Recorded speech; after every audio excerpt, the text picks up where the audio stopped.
ہر شخص جانتا ہے کہ اس وقت سب سے بڑا مسئلہ ہمارا تحفظ و استحکام پاکستان۔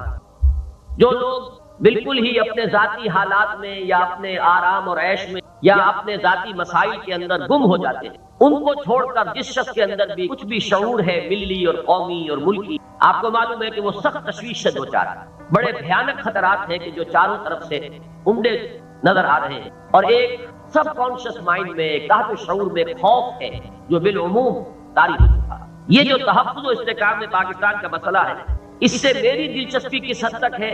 آپ کو معلوم ہے کہ اگرچہ میں کوئی مصنف نہیں ہوں، میری جو بھی دینی خدمت کچھ ہوئی ہے وہ زیادہ سپوکن ورڈ کے ذریعے سے، درس قرآن ہے، خطابات ہیں، میں مصنف نہیں ہوں۔ میری تقاریر ہی اکثر و بیشتر ٹیپ سے اتار کر شائع کر دی گئی ہیں، کچھ ہیں میری چیزیں کہ براہ راست میں نے تحریر کی ہیں، لیکن بہت کم۔ اس کے باوجود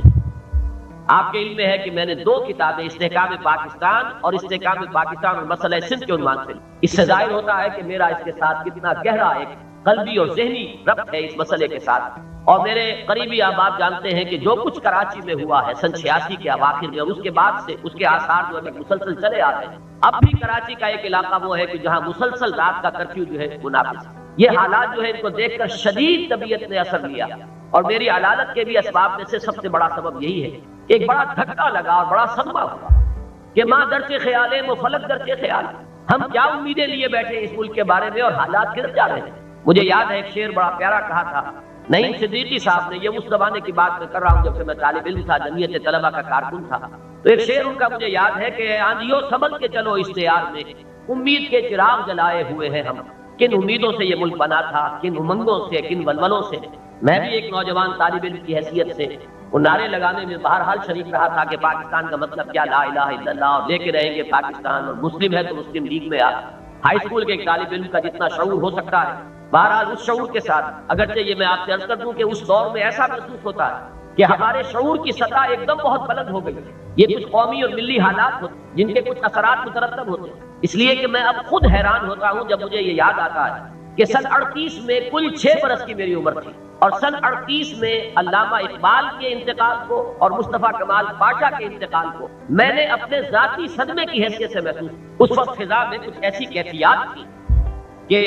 جو لوگ صاحب شعور تھے اور اس عمر میں تھے، جو شعور کی عمر ہے ان کا تو معاملہ اور ہے، بچوں کے اندر بھی بڑے احساسات ان کے بیدار تھے، اور ان کے اندر بھی ایک قومی اور ملی شعور جو ہے وہ آگاہی دیتا۔ علامہ اقبال کی شاعری میں واقعہ یہ ہے، اور وہ بہت سادہ الفاظ میں بھی جو ان کے ترانے تھے، چین و عرب ہمارا، ہندوستان ہمارا، تو یہ ترانے اس وقت اس فضا کے اندر گونج رہے تھے۔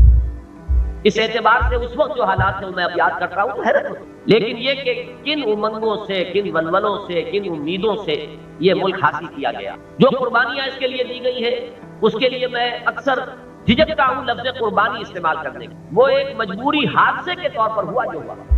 وہ کوئی منظم جیسے کہ کوئی جماعت یا تحریک کسی کام کے لیے قربانی پیش کرتی ہے، وہ اس طرح کی بات نہیں۔ لیکن یہ واقعہ تو اپنی جگہ پر ہے کہ لاکھوں جانیں گئی ہیں، ہزاروں کی تعداد میں عصمتیں لوٹی، کتنی ہی مسلمان خواتین ہیں کہ جو سکھوں اور ہندوؤں کے قبضے میں رہیں اور پھر وہیں رہ گئی۔ یہ تمام حوادث جو ہے پیش آئے اس ملک میں،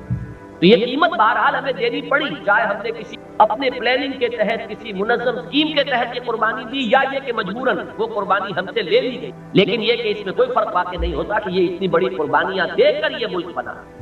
اگر تقسیم ہند کا معاملہ نہ ہوتا تو اس طرح کے جو بھی قتل عام اس وقت ہوئے وہ نہ ہوتے۔ ہندو کے لیے یہ بہت بڑے صدمے کی بات ہے، اور اس کے لیے تو گویا کہ یہ ایک ان کی مقدس گو ماتا کو ذبح کر دینے کے مترادف تھا کہ مہاتما گاندھی تک نے چند مہینے پہلے یہ کہا تھا کہ پاکستان صرف میری لاش کے اوپر۔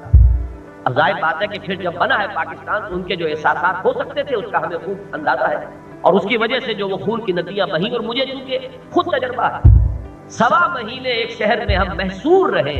حصار ہی اس قصبے کا نام تھا مشرقی پنجاب میں، اور ہم محصور رہے۔ آئے دن حملے ہوتے تھے، بس یہ کہ اللہ تعالیٰ کی کوئی خاص برکت تھی، نقشبندی سلسلے کے ایک بزرگ وہاں مقیم تھے، اور ان کی وجہ سے مسلمانوں میں کچھ اجتماعیت اور شیرازہ بندی ایسی ہو گئی تھی کہ انہوں نے مورچے بنا لیے تھے اور وہ دفاع اپنا کر رہے تھے، جب تک کہ ہندو فوج نے آ کر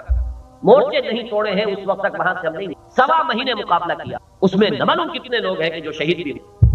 پھر 20 دن پیدل